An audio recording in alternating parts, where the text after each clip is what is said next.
Assalamualaikum warahmatullahi wabarakatuh.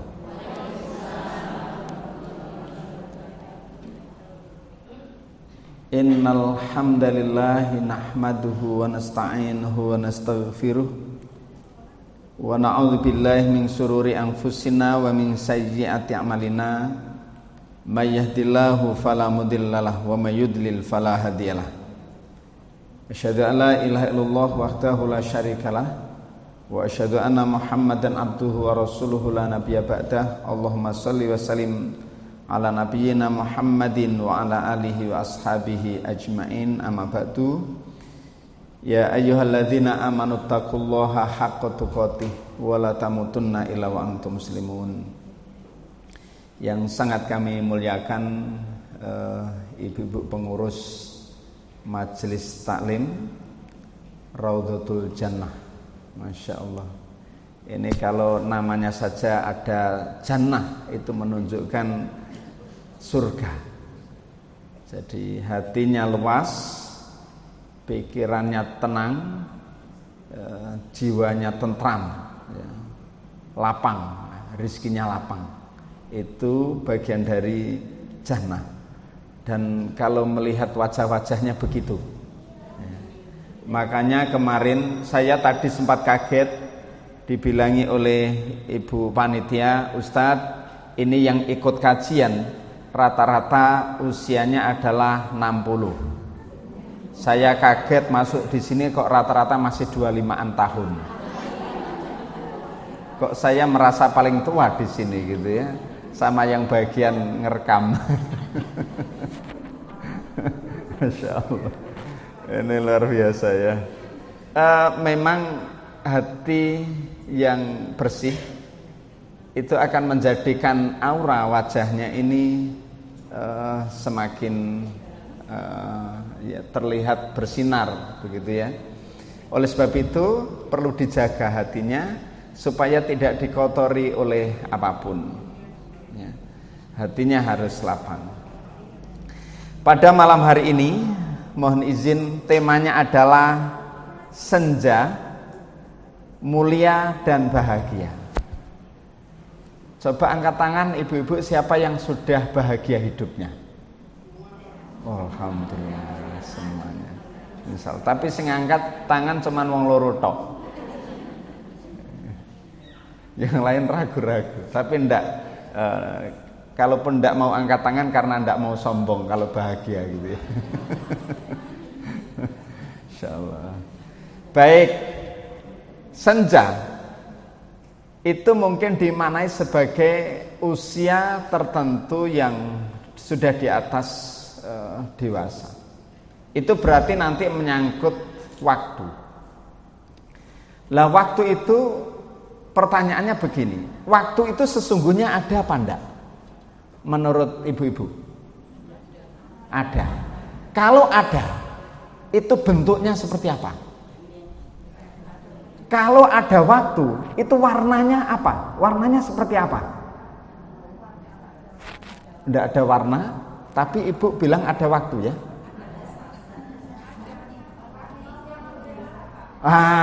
Ada siang, ada malam. Ini kayaknya dari ITS ya. Jadi adanya siang dan adanya malam. Nah, waktu memang kita tidak menjumpainya dalam bentuk warna, ya. Tapi kita yakin bahwa waktu itu ada. Ya, waktu itu ada. Apa buktinya? Nah, untuk memberikan gambaran itu begini. Ibu-ibu di rumah itu punya tempat tidur, benar ya? Semua di antara kita punya tempat tidur. Nama kalau tempat tidur namanya apa, Bu? Ya dipan. Di bawahnya dipan itu ada apa namanya? Nah, kolong. Ya. Ada kolong ya. Tapi yakin nggak ibu di bawah dipan itu ada kolong? Yakin nggak ada kolong di situ? Yakin. Kenapa kok yakin? Karena ada dipan. Jadi adanya kolong itu karena ada dipan. Lalu kemudian dipan ini kita pindah atau kita buang. Pertanyaannya kolong ada enggak? Enggak ada. Kolong itu mungkin sebagai analogi waktu.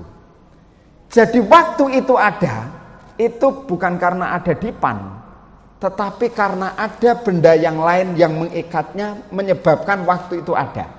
Kalau tadi dibilang bahwa adanya siang dan malam, pertanyaannya adalah kenapa kok ada siang dan malam? Ya, ini matahari, di sini bumi. Lah bumi kita yang kita persis berada di kalau siang hari di permukaan matahari, maka nanti akan siang. Benar ya? Sementara bumi nanti akan berputar, sementara kita masih ada di sini, berputar misalnya begini, maka nanti tidak langsung berhadapan dengan matahari, nanti akan terjadi malam. Jadi perputaran yang namanya rotasi, perputaran bumi ini nanti akan menyebabkan terjadinya saat ini malam, kemudian besok pagi, siang, petang, dan malam lagi. Jadi kalau sekarang malam, maka besok siang itu akan siang. Artinya berubah. Kalau malam hari ini adalah hari Kamis, berarti besok dengan munculnya pagi itu akan berubah menjadi Jumat. Kenapa kok bisa terjadi perubahan ini? Karena perputaran. Nah, suatu saat di mana bumi ini tidak berputar, matahari ini lah. Kalau kemudian tidak berputar, kira-kira ada siang dan malam enggak? Enggak ada. Kalau enggak ada siang dan malam, itu berarti waktunya panjang enggak? Panjang. Ya, panjang. Misalnya ini terus berada di sini, maka siang terus, atau di balik ini akan malam terus. Maka tidak akan terjadi perubahan itu. Itu yang disebut sebagai hari kekal. Kapan itu akan terjadi? Pada hari akhirat itu disebut sebagai hari yang kekal, karena memang tidak ada perputaran ini. Jadi panjang banget. Di dalam Al-Quran disebut sebagai khalidina fiha abada. Jadi kekal. Lah, setelah kekal, maka yang berada di surga menikmati surganya. Ya, salah satu kenikmatan di surga itu, Bu, saya beritahu, itu adalah isok rasan-rasan. Jadi kalau di dunia ini ibu-ibu tidak boleh rasan-rasan, di surga itu salah satu kenikmatannya itu adalah rasan-rasan. Jadi kalau ingin menikmati rasan-rasan di surga, maka di dunia tidak boleh rasan-rasan. Tapi kalau wis rasan-rasan di dunia dintekno, tonggone dintekno kabeh rasan-rasan itu, lah nanti tidak bisa rasan-rasan di sana. Jadi, lu itu nikmat nanti. Lu ya Allah, itu tonggo kumbian ngene-ngene tek. Nah itu. Bukan tek gini ya. Itu bisa di sana. Salah satu kenikmatan surga di sana. Nah, ini menyangkut waktu. Nah, lalu dalam kondisi tertentu, maka waktu itu nanti usia kita akan sampai pada usia senja. Lalu kemudian tua, manula. Lah sekarang sesungguhnya kalau kita mau merenungkan, ibu sekalian, usia kita ini sebetulnya terbatas pada jari-jarinya saja. Jadi usia kita ini sesungguhnya dibatasi oleh jari-jari kita sendiri. Nah, sekarang ibu-ibu yang punya jari-jari, angkat tangan. Nah, boleh dicek. Oke ya, semuanya punya ya. Nah, terbatas pada jari-jarinya ya. Sekarang jari kelingking, Bu. Jari kelingking berapa ruasnya? Berapa? Lu kok ana sing 5? Berapa, Bu? 3. 1 dari bawah ya, 2, 3. Berarti 3 ruas. Kemudian kalau jari manis 3 juga. Jari tengah 3. Jari telunjuk 3. Ibu jari 2. Oke ya. Nah, ini normalnya. Tapi ada yang 3. Ada yang 3 enggak? Nah, coba yang 3 angkat tangan, ibu jarinya. Lah jangan-jangan itu usianya nanti lebih panjang. Ya kan?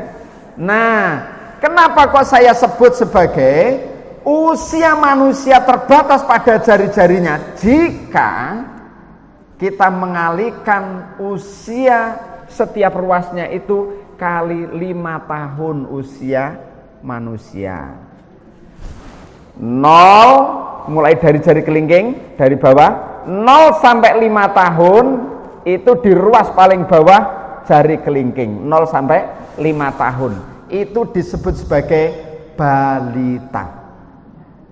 Bayi 5 tahun. 5 tahun, 10, 15. 0 sampai 15 tahun itu usia anak-anak sampai jelang remaja. Kelebihan usia anak-anak sampai jelang remaja ini tidak mudah sakit hati. Beda dengan kita. Kalau kita dilukai hati kita oleh orang lain, itu biasanya sangat dalam. Sakit hatinya kalau bisa dendamnya itu sampai di bawah. Nah, ono sing sampai dibawa ke sana, ya kan? Di sana itu. Tapi anak-anak itu enggak. Ini yang saya sebut sebagai kadang-kadang kita ini sebagai orang yang dewasa itu kadang-kadang perlu belajar kepada anak-anak kita. Anak-anak itu setelah detik ini bertengkar, misalnya rebutan etek gitu. Sekarang lagi musim itu ya. Bertengkar. Lalu setelah bertengkar ada yang nangis, jarak 5 menit kemudian bisa bermain lagi. Kenapa kok bisa bermain? Dan dia begitu ceria dan bahagianya? Karena memang tidak ada sakit hati. Itu artinya kalau kita ingin bahagia dan bisa tersenyum seperti anak-anak kita, hindari sakit hati. Tidak usah dipelihara sakit hatinya, nantilah bahagia. Nah, ini berarti 0 sampai 15 tahun. Sekarang kita geser dari nanti mana yang paling bahagia. Nah, dan bagaimana caranya supaya kita bahagia dan tidak sekedar bahagia, tetapi sekaligus juga mulia, ya kan? Nah, di sini sudah 15 tahun, oke ya. Sekarang bergeser ke jari manis. Dari 15 tahun kemudian ditambah 5, 20, 25, 30 tahun. Coba jarinya dicek, jangan-jangan keliru hitungannya. Ya kan? 20 sampai 30 tahun itu usia yang tepat untuk menyelesaikan pendidikan. Dan usia yang tepat untuk menikah. Itu adalah usia di sini. Kalau lebih dari itu biasanya rodok khawatir. Lebih dari 30 tahun itu biasanya agak khawatir, ya. Makanya ini waktu yang tepat untuk menikah. Nah, Ustadz saya usia 40 tahun belum menikah. Lah, kalau misalnya ada jodoh, segera. Ustadz saya usia 60 tahun tapi belum menikah. Dulu pernah menikah. Tidak apa-apa asal ada yang mau. Ya kan begitu ya. Nah, oke ya. Nah, makanya ibu sekalian, saya tanya sekarang, saat ibu-ibu menikah dulu, usia mungkin sekitar 25 tahunan, saat tukar cincinnya ditempatkan di mana? Jari manis. Pernah berpikir enggak? Coba deh saya letakkan tukar cincinnya ini saya letakkan di ibu jari. Enggak pernah berpikir. Tapi kenapa kok kemudian kita meletakkan di jari manis? Nah, karena manis. Tetapi kalau filosofinya kenapa? Karena usia yang tepat itu adalah 20 sampai 30 tahun. Itu usia yang tepat untuk menikah. Jadi kalau ibu-ibu kemudian kok punya anak usia sudah 25 tahun, ya, enggak apa-apa, dinikahkan. Tapi belum ada yang cocok, Ustadz. Ya cari yang cocok, gitu ya. Nah, cari yang cocok. Nah, jadi di situ ya. Nah, sekarang jari manis sudah. Lalu kemudian, nah ini tadi kebahagiaan ya, nanti dibahagia lagi di mana, gitu ya. Ini waktu di sini. Kemudian dari 30 sekarang mengarah kepada jari tengah. 35, 40, 45 tahun. Posisi jarinya itu paling tinggi. 35 sampai 45 tahun. Ini menunjukkan usia yang paling matang. Matang-matangnya usia itu di sini. baik secara psikologis, kejiwaan. Itu di sini matang-matangnya usia manusia.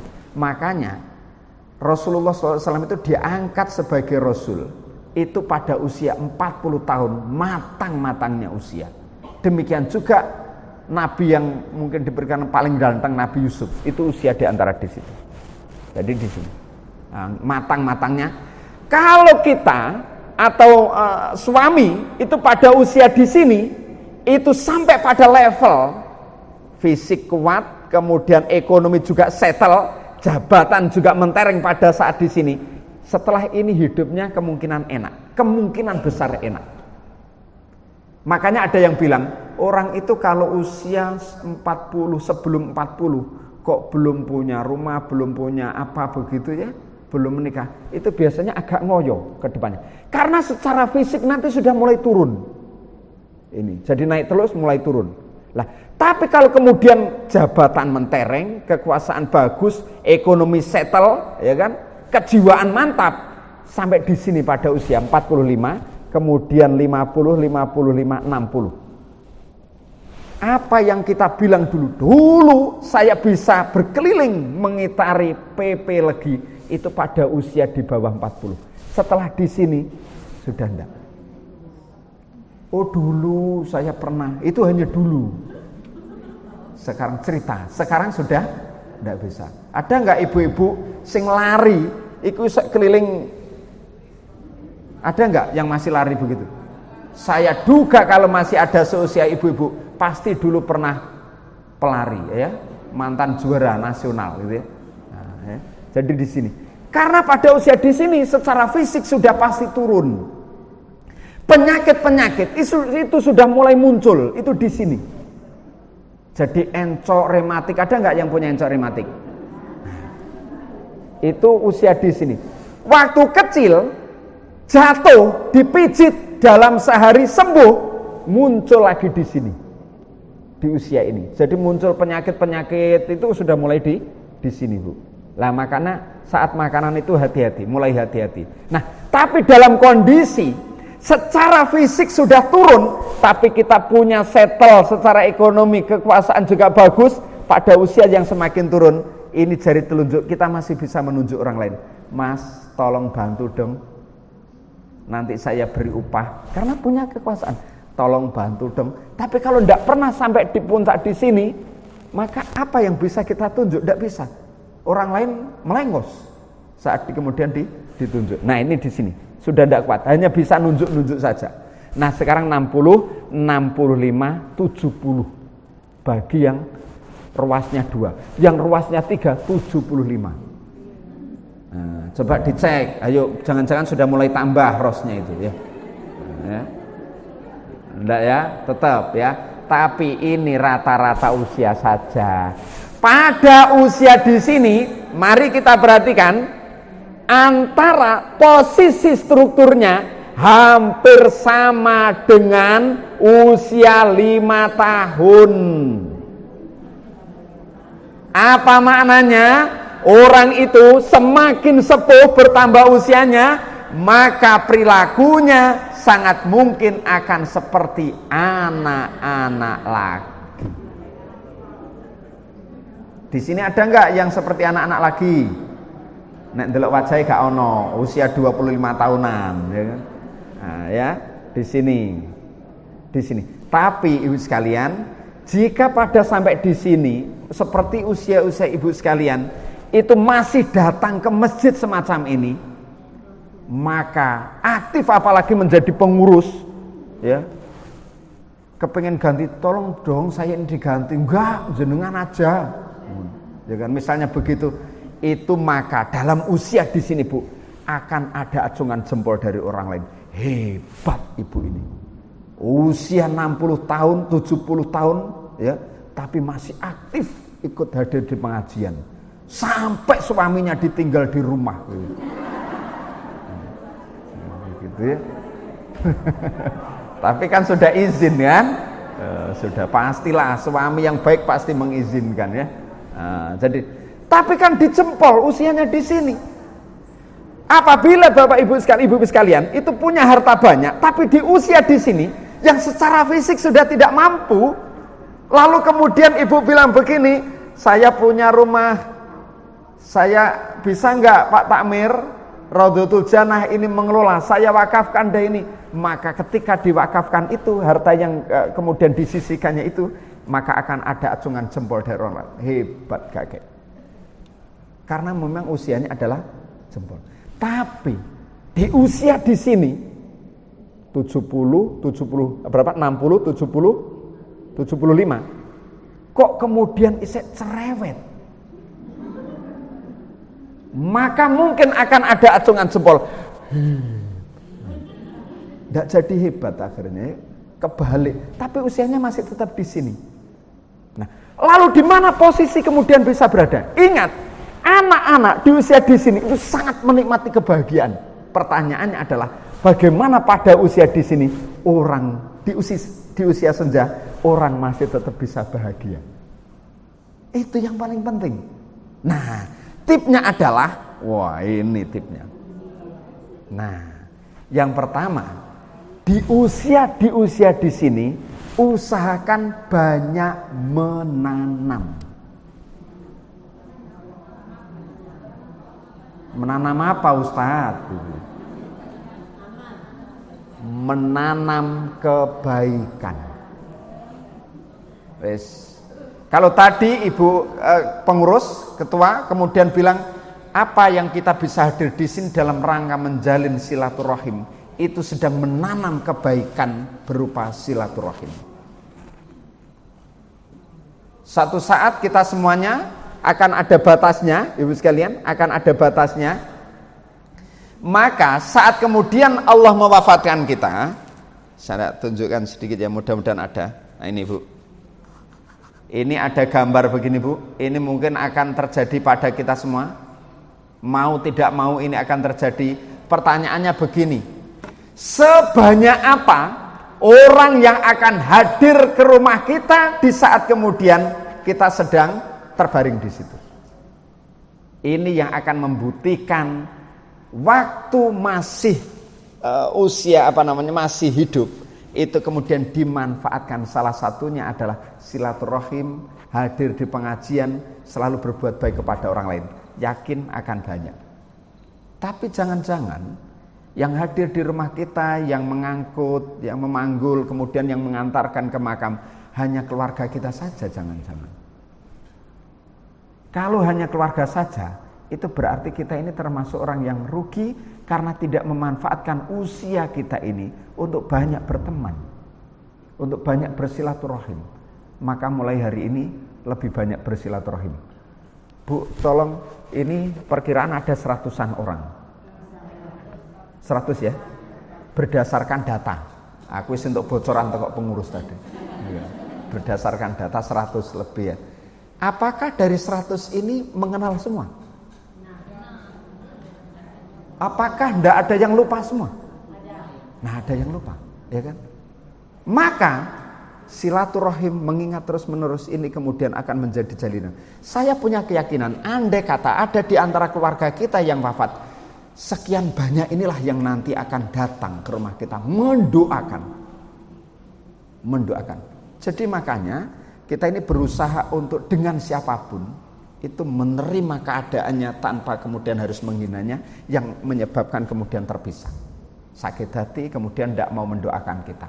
Lah sementara kita ini semuanya akan ke sana. Sementara ini perlu kita ingat, ini kemudian di kubangan kecil ya, keluarga kita sudah tinggal menangisi, ini kemudian gelap dan seterusnya. Ini kita akan sampai di sini semua. Nah, kembali lagi.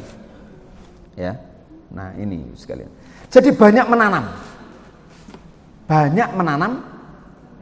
kebaikan. Banyak menanam kebaikan. Nah, ternyata memang kebaikan yang dilakukan itu tidak sekedar nanti itu akan menjadikan kita bahagia seumur hidup, bahkan setelah kita wafat juga akan bahagia, tapi sebetulnya buah kebahagiaan itu sudah akan kita petik sebelumnya. Nah, ini ada penelitiannya, Bu. Penyebab orang bahagia, ini penelitiannya selama 40 tahun dilakukan di California University.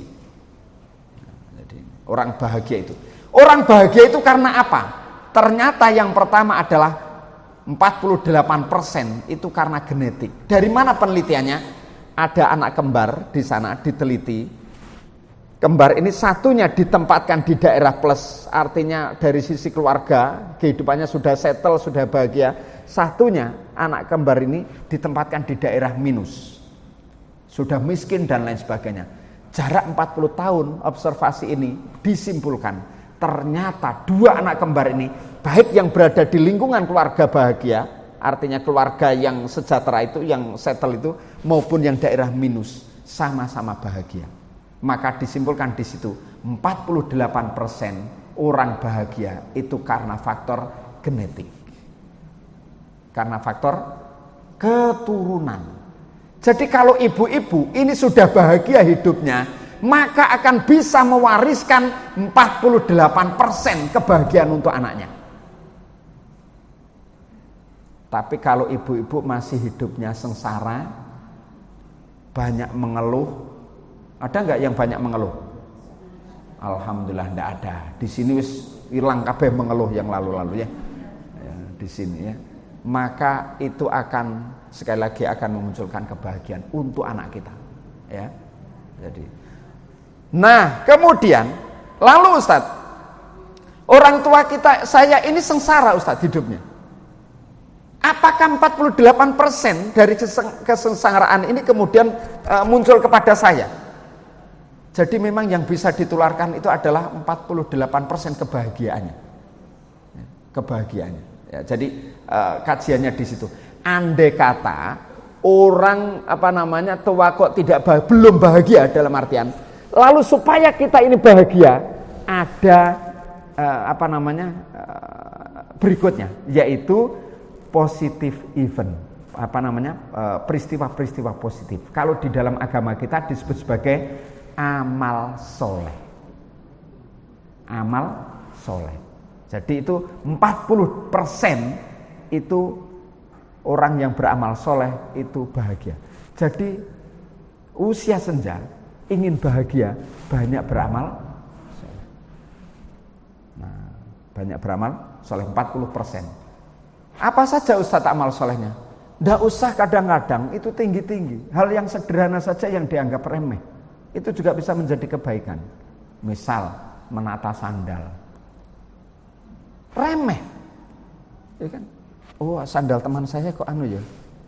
Lalu kita berhenti sejenak, kita tata. Maka menata sandal milik teman itu sudah merupakan kebaikan. Amal soleh yang itu akan menghadirkan kebahagiaan.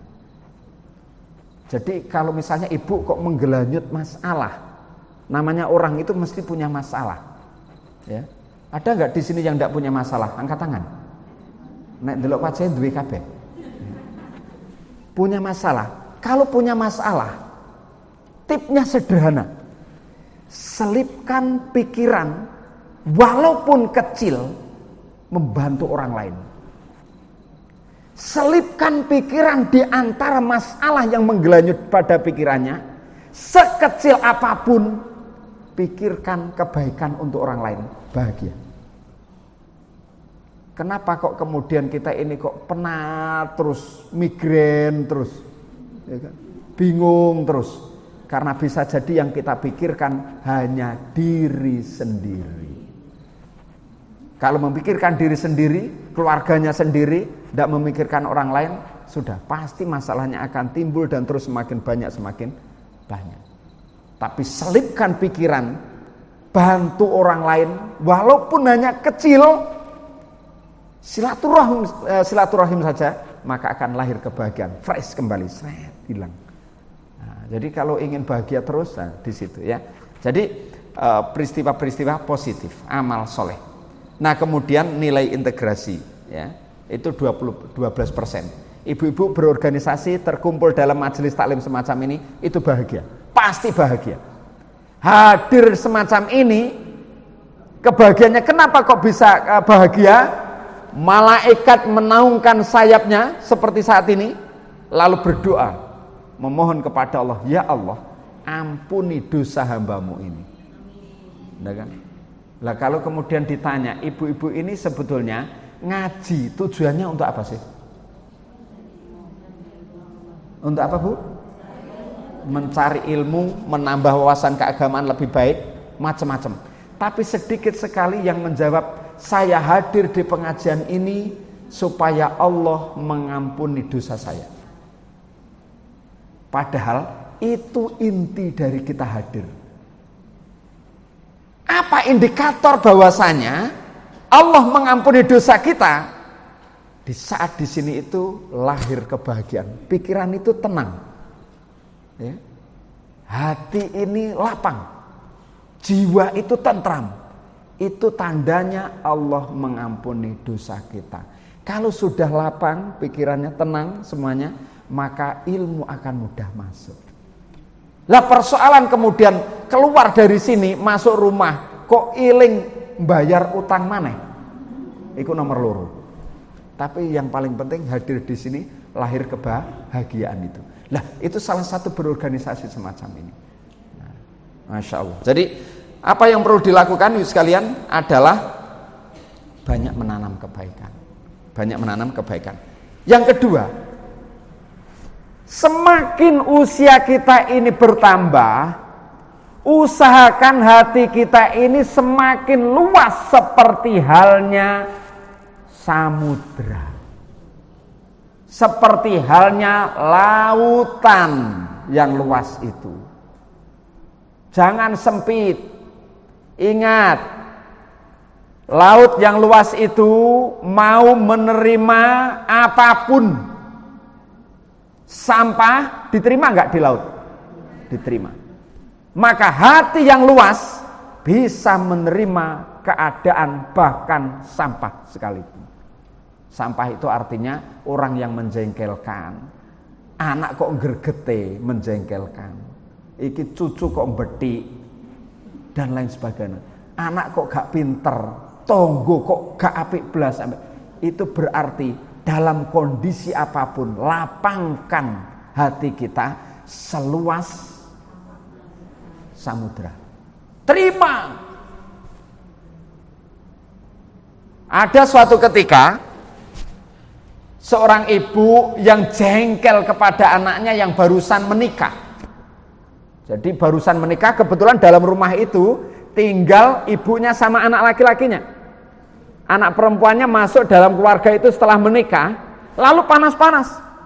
Saat panas-panas, itu kemudian siang hari itu membeli es degan. Itu cuma 2. Jadi bayangkan manten anyar beli es degan cuma 2, diseruput wong loro tok. Ibuke lewat rada glek ngene.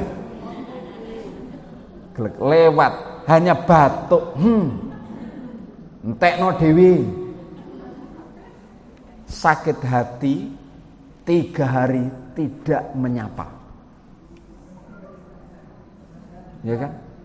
Ada enggak yang seperti itu? Enggak ada kan?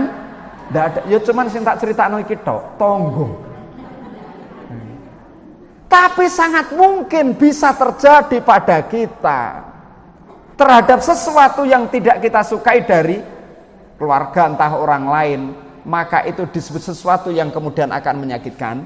Itu kemudian jadikan hatinya ini luas, seluas samudra, sehingga sampah bisa diterima, perahu diterima, benda apapun diterima di situ.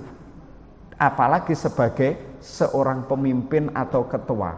Bu ketua, kira-kira apa anggota iki apa apik kabeh?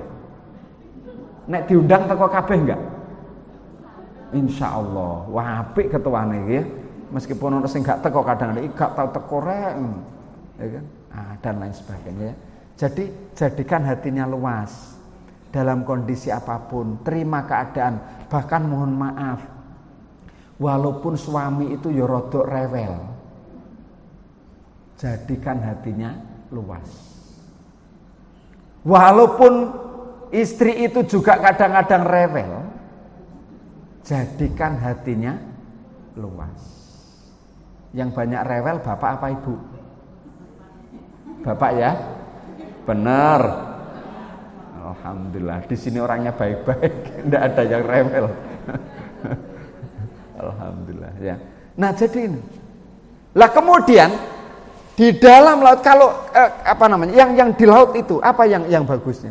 Walaupun itu sampah, tetapi dia dibiarkan tapi tidak sampai memunculkan bau, bayangkan. Artinya aib sehebat apapun dalam keluarga itu tolong jaga. Tidak harus diuapkan orang lain kemudian membau, mencium itu semua, tidak perlu. Jaga, jadikan hatinya luas seluas samudra. Bisa enggak Bu? Insya Allah. Dan ketika banyak hadir di kajian itu pasti bisa, ya, pasti bisa. Lah kadang-kadang memang dendam itu, masya Allah. Dulu ada enggak yang pernah diputus cinta sama mantan? Enggak ada ya? Enggak ada, langsung jodoh kan? Ya. Itu kadang-kadang sakit hati. Padahal mohon maaf, waktu itu kan sebetulnya dibagi menjadi 3 ini toh. Pembagian waktu itu. Yang pertama adalah kemarin, hari ini, dan besok. Apa itu kemarin? Waktu yang sudah lewat. Itu kemarin. Detik ini sekarang jam berapa Bu? Jam 8:47. 48 ya. Maka menit ini, detik ini akan segera menjadi masa lalu jika kita telah masuk jam 8:48 detik. Dalam agama kita walaupun 1 detik sangat berharga. Dan itu akan menjadi masa lalu. 1 jam yang lalu sudah menjadi masa lalu, dan jam sekarang akan menjadi masa lalu kita jika kita telah masuk jam berikutnya. Ya. Lah, apa itu sudah lewat? Sudah lewat. Masa lalu sudah lewat. Tidak akan kembali lagi. Walaupun kita ini punya kekuatan lari sekencang-kencangnya untuk sampai pada masa lalu, tidak akan pernah sampai. Kita lari. Coba kalau saya dulu menikah dengan orang itu pasti akan seperti itu, nggak bisa. Karena itu rizkinya. Rizkinya ya yang sekarang ini. Ingin tahu bukti rizki? Coba ibu-ibu di dunia ini siapa yang paling tampan? Nah, yang paling tampan siapa? Suami. Saya ulang lagi. Yang paling tampan siapa Bu? Suami. Lalu ada suami ibu lalu duduk berjejer dengan Pak Emil Dardak. Pertanyaannya ganteng mana? Ganteng suami. Karena oleh sebab ibu bilang yang paling ganteng suami, maka jodohnya adalah bukan Pak Emil Dardak, ya kan? Tapi suaminya itu, ya kan?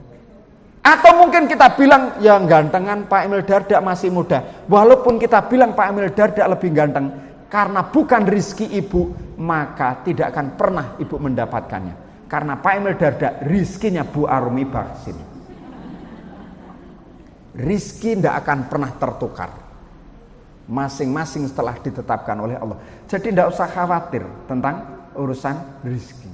Ya, tidak usah khawatir ya. Nah, segala hal di masa lalu sudah tidak memungkinkan diperjuangkan lagi. Tidak bisa. Itu sudah selesai. Diperjuangkan lagi ya. Menjadi kenyataan yang harus dihadapi tanpa bisa diapa-apakan. Ya. Kecuali diperjuangkan untuk diterima, baik yang menyakitkan maupun yang menyenangkan, baik maupun buruk, sukses maupun gagal, dipuji maupun dicela, masa lalu diterima. Oh, dulu pernah disakiti, diterima. Sudah, itu masa lalu, ya kan? Masa lalu membuat kondisi masa kini dan masa mendatang. Jadi masa lalu itu membuat masa kini dan masa mendatang itu masa lalu yang membuat. Ya, contoh, seorang pilot sangat canggih dia mengendarai pesawat. Kenapa kok bisa canggih? Karena ada masa lalu waktu-waktunya yang digunakan untuk banyak berlatih. Jadi kita bisa sampai sesettle ini sekarang ini ibu sekalian, itu karena dulu ada masa-masa di mana kita telah lalui sehingga kita menjadi lebih baik seperti sekarang. Itu masa lalu. Jadi masa lalu itu membentuk ya, masa kini dan masa yang akan datang. Jadi masa lalu tidak bisa diapa-apakan. Sudah selesai ya, tutup. Ya. Sekarang kita masuk masa ini, detik ini, menit ini. Ya. Artinya tahun ini 2023. Masa kini merupakan waktu yang untuk mengambil keputusan. Itu sekarang. Makanya kalau ada seorang kemarin ketemu dengan mbak begitu, mbak begitu, Ustadz mohon maaf saya ini belum siap pakai jilbab. Saya tanya kenapa? Karena memang masih masa lalu saya ini buruk Ustadz. Saya belum siap katanya. Belum siap. Padahal itu masa lalu. Keputusan untuk mengambil hari ini apakah mau lebih baik ke depan ataukah tidak, itu adalah hari ini. Maka masa lalu itu cukup ditutup, ya. Boleh dilihat hanya sekedarnya saja, tapi tidak boleh berlama-lama. Makanya ibu sekalian, kalau ibu-ibu mengendarai mobil, itu kaca yang besar kan depannya. Besar nggak kaca di depan itu? Besar. Sementara pembuat mobil itu menyediakan spion. Spion ini kacanya kecil apa besar? Kecil. Disediakan dua. Pertanyaannya apa filosofinya? Kenapa kok kaca di depan lebih besar? Filosofinya adalah supaya kita ini lebih banyak menatap masa depan. Lalu untuk apa kemudian spion kecil dua ini disediakan kecil dua ini? Itu artinya boleh saja kita menoleh ke belakang untuk melihat belakang melalui kaca ini, tapi sekedarnya saja. Tidak boleh lama-lama. Kalau ibu mengendarai mobil lalu melihat spion lama, nubruk enggak? Nubruk. Maka tidak boleh lama-lama melihat masa lalu. Cukup sekedarnya maafkan itu masa lalu. Hadirlah kebahagiaan. Ya. Nah, jadi wis tahu tipnya ya. Nah, sekarang ya. Nah, merupakan bentuk perjuangan yang realistis dan dinamis, sekaligus berfungsi mengatasi akibat masa lalu. Masa lalu itu harus diatasi sekarang, yang sedih bahagiakan sekarang, ya. Dan mengkondisikan masa mendatang. Artinya mengkondisikan, membuat planning. Oh, tahun sekian anak saya ini harus sudah menikah, itu sudah planning. Jadi untuk mengkondisikan masa yang akan datang. Itu adalah sekarang. Jadi diperjuangkan sekarang. Nah, sekarang besok. Besok itu kapan? Besok itu adalah 1 menit nanti atau 1 detik nanti. Itu akan menjadi masa depan kita atau besok. Nah, apa besok itu? Masa mendatang belumlah terjadi dan belum pasti. Hari ini, detik ini kita berada bersama di sini. Apa besok kemudian ibu sekalian masih bisa menjumpai saya? Belum tentu. Ya, itu masa besok, masa mendatang. Belum terjadi dan belum pasti, tetapi ia pasti datang. Oleh sebab itu, sebelum ia datang, persiapkan segala sesuatunya sekarang sebaik-baiknya. Sekarang kita persiapkan sebaik-baiknya dengan bijaksana, dengan belajar dari masa lalu. Orang bisa berbeda kondisi. Jadi, ya, antara pada masa lalu, masa kini dan masa mendatang. Orang bisa beda kondisi, Bu. Makanya kita ini berusaha untuk tidak meremehkan orang lain. Walaupun mungkin orang itu biasa-biasa saja, tidak usah. Karena kita tidak pernah tahu ke depan orang ini akan jadi seperti apa. Ya kan? Kenal dengan cerita biaya rumah sakit lunas dibalas dengan segelas air susu. Sudah pernah baca itu kan? Hanya seorang asongan, anak kecil, kelaparan, kehausan karena bekalnya habis. Kemudian dia keliling mengambil sampah, memungut sampah itu dia yang bisa dijual. Lalu karena habis bergetar tubuhnya, menerogoh sakunya juga tidak cukup untuk membeli makan atau minum. Akhirnya memberanikan untuk ngetuk pintu orang, meminta sekedar bisa menghilangkan dahaga. Diketuk itu, perempuan datang untuk kemudian menengoknya.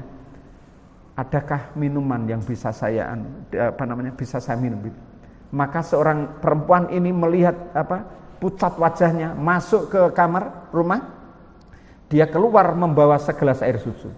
Diberikan air susu itu, kemudian diminum dengan cepat. Berapa saya harus membayar ini? Tidak usah, ini gratis. Pulanglah anak ini, perjalanan hidup. Perempuan ini mulai sakit-sakitan, diobati di mana saja, tidak ketemu obatnya, kecuali harus datang ke rumah sakit yang besar itu. Dengan biaya yang mungkin juga tidak pernah diperkirakan akan mahal. Tapi karena memang tidak ada yang bisa menjamin kesehatannya, maka tetap didatangi. Datang, diobservasi, ketemu seorang dokter. Loh, kok saya kok kenal alamat ini? Lalu dilakukan penanganan yang sangat cepat dan tepat sampai kemudian sembuh jarak beberapa hari. Dia katakan kepada bagian keuangan, tolong seluruh nota bawa ke ruangan saya. Dibawa, diberikan tulisan tertanda John Howard begitu, masukkan ke amplop lagi, diserahkan kepada ibu ini, oleh seorang keuangan ini, suruh membuka, tidak berani membuka karena khawatir nanti biayanya mahal. Tapi dipaksa tolong dibuka. Setelah dibuka, seluruh biaya rumah sakit telah lunas dibayar dengan segelas air susu tertanda Dr. John Howard. Begitu kan? Apa maknanya? Kadang-kadang anak kecil yang hanya seorang pedagang asongan, kemudian dia justru menjadi seorang dokter dan kemudian mengobati seorang perempuan yang dulu pernah memberikan air susu. Ini menyangkut nasib orang. Maka walaupun orang itu memang hanya biasa-biasa, bahkan lebih rendah dari biasa itu, maka berusahalah untuk memuliakannya. Karena kalau kita memuliakan, maknanya kita sedang memuliakan makhluk Allah. Karena suatu saat juga akan kembali kepada kita. Jadi nasib orang tidak ada yang tahu. Waktunya tinggal 3 menit, saya selesaikan sekalian. Sebetulnya sudah habis ya Bu ya.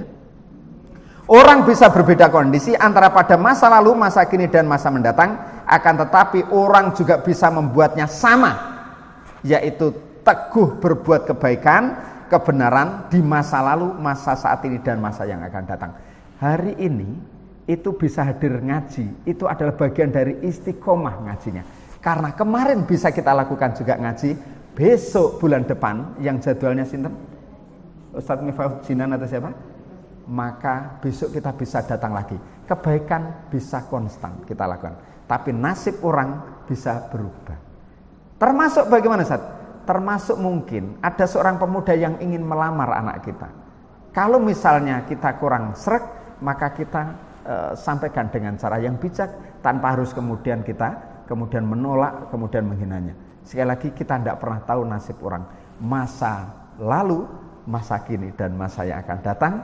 Lakukan banyak kebaikan sehingga menanam banyak kebaikan, kemudian jadikan hatinya seluas samudera. Apapun kita terima, ikhlaskan karena Allah. Tidak mungkin itu terjadi kecuali atas izin dan kehendak Allah. Maka di usia berapapun, bahkan seusia tua sekalipun, akan hadir kebahagiaan itu dengan kelapangan dan keikhlasan. Mudah-mudahan Allah Subhanahu wa taala memberikan banyak kebaikan untuk kita semua dan membimbing supaya kita selalu dalam kebaikan. Mungkin ada dibuka dialog atau cukup? Silahkan. Ada 2 pertanyaan.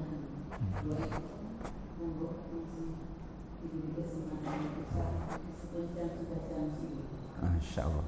Pas ya, jam 9 ya. Nek ndelok wajah gak ono sing takon.